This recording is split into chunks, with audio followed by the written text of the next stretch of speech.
नमस्कार दोस्तों। Bharat education centre YouTube channel पर आपका स्वागत है।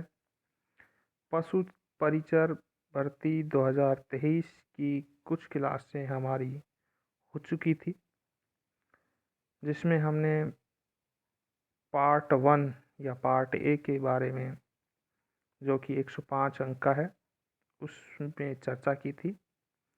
आज से हम पार्ट बी भी शुरू कर रहे हैं, जिसमें हम सबसे पहले टॉपिक छोटा सा हल्का सा उठा रहे हैं, और वो है पशुओं से संबंधित प्रमुख शब्दावली। तो कुछ शब्दावलियों की चर्चा कर लेते हैं आज एक छोटे से वीडियो के साथ। फिर धीरे धीरे हम आगे के टॉपिक्स कवर करेंगे। तो सबसे पहले प्रजातियां क्या होती है। पशुओं का एक समूह जिसमें कुछ सामान्य विशेषताएं होती हैं जो उन्हें अन्य पशुओं के समूह से अलग करती हैं, प्रजातियां कहलाती हैं। गाय पहले ब्याने की तारीख से मवेशियों की वयस्क मादा गाय कहलाती है। बछिया 6 महीने से अधिक उम्र के मवेशियों की छोटी मादा से लेकर पहले बच्चे तक, यानी जन्म से और पहले बच्चे तक,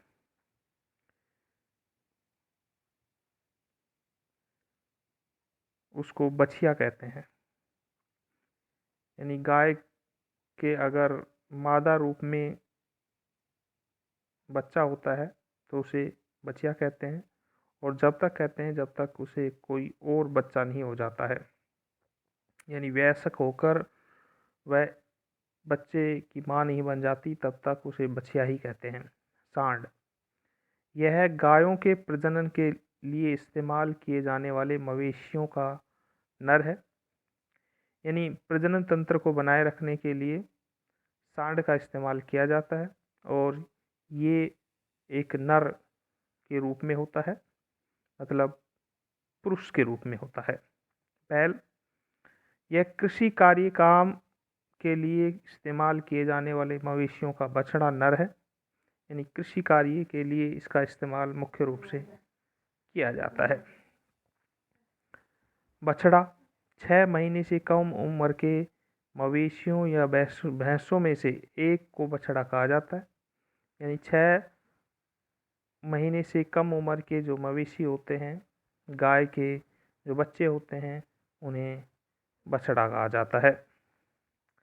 डैम ये एक महत्वपूर्ण शब्दावली है पशुओं से संबंधित। बछड़े की मादा प्रजनक को डैम कहा जाता है। सिरे बछड़े के नर प्रजनक को सिरे कहा जाता है। यौन अवस्था की बात करें तो यौन अवस्था वह अवस्था होती है जब मादा तथा नर पशुओं के जनन अंग सक्रिय हो जाते हैं।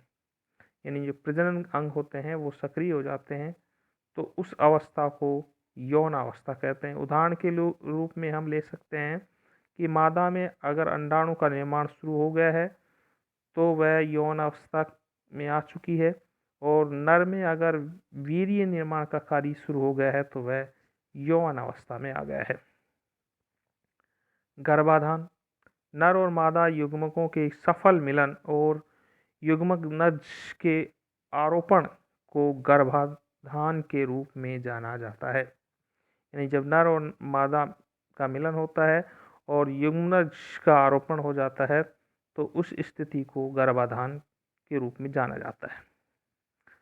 गर्भकाल यह गर्भाशय में मौजूद भ्रूण के विकास के दौरान की स्थिति होती है, जिसे गर्भकाल कहा जाता है।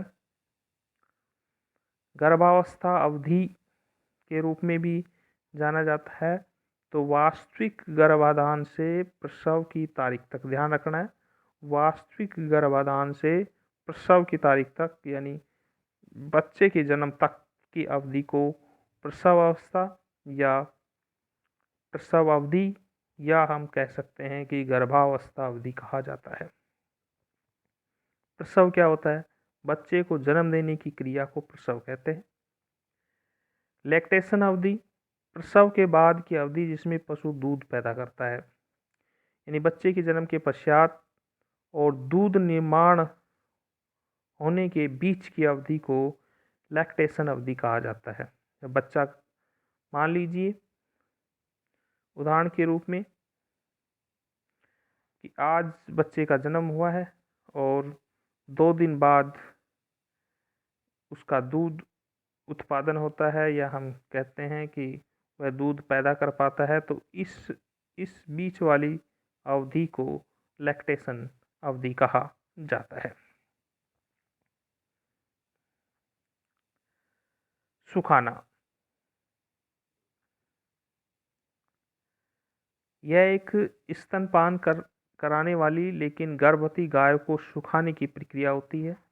मैं इसके बारे में भी आपको समझा देता हूँ कि जब कोई गर्भवती गाय होती है, इस टाइम स्तनपान करा रही है, दुग्ध दोहन हो रहा है, लेकिन वह गर्भवती भी है और इस टाइम कह सकते हैं कि वह प्रसव उसका होगा या बच्चे को जन्म देगी। तो इस टाइम में कुछ काल के लिए उसका दुग्ध छोड़ा जाता है या दुग्ध को सुखाने की प्रक्रिया की जाती है। उस प्रक्रिया को हम सुखाना कहते हैं। शुष्क अवधि, स्तनपान के बाद की अवधि जिसमें पशु दूध उत्पादन नहीं करता है। यानी हम कह सकते हैं उदाहरण के रूप में कि इस स्थिति में वह दुग्ध का उत्पादन कर रही है, लेकिन गर्भवती हो जाने के पश्चात वह कुछ समय पश्चात दूध देना बंद कर देती है और उसके पश्चात वह बच्चे को प्रसव कराती है और उसके पश्चात फिर दूध देना शुरू करती है। तो इस अवधि को हम कह सकते हैं कि शुष्क अवधि होती है, जिस दौरान वह दूध उत्पादन नहीं करती। वह अवधि क्या कहलाती है? शुष्क अवधि कहलाती है। फर्टिलिटी दर, यह मादा के कार्यात्मक अंडाणु उत्पन्न करने की संभावित क्षमता होती है कि एक मादा जानवर है वो कितने कार्यात्मक अंडाणु उत्पन्न कर सकती है। उसकी संभावित क्षमता को फर्टिलिटी दर कहते हैं। एक केवल फर्टिलिटी शब्दावली का भी उपयोग किया जाता है और वो उस शब्दावली में हम कह सकते हैं कि एक जानवर या पशु की बड़ी संख्या में जीवित युवा पैदा करने की जो क्षमता होती है, जीवित जानवर, जीवित बच्चे पैदा करने की जो क्षमता होती है, वो क्या कहलाती है? फर्टिलिटी कहलाती है। प्रीपोटेंसी, कुछ व्यक्तियों या पशुओं की उनके वंश को प्रभावित करने की जो क्षमता होती है, वो क्या कहलाती है? प्रीपोटेंसी कहलाती है। ये आपको ध्यान रखना है, बहुत ही इम्पोर्टेंट है। यहाँ पशु भी हो सकता है और व्यक्ति भी हो सकता है, ये आपको ध्यान रखना है। ये छोटा सा वीडियो हम लेके आए थे। अगर आपको पसंद आया हो तो कमेंट ज़रूर करें और वीडियो को लाइक तो कर ही दें। और अगर इसी प्रकार के आपको वीडियो चाहिए तो हमारे YouTube चैनल को सब्सक्राइब ज़रूर कर लें। धन्यवाद।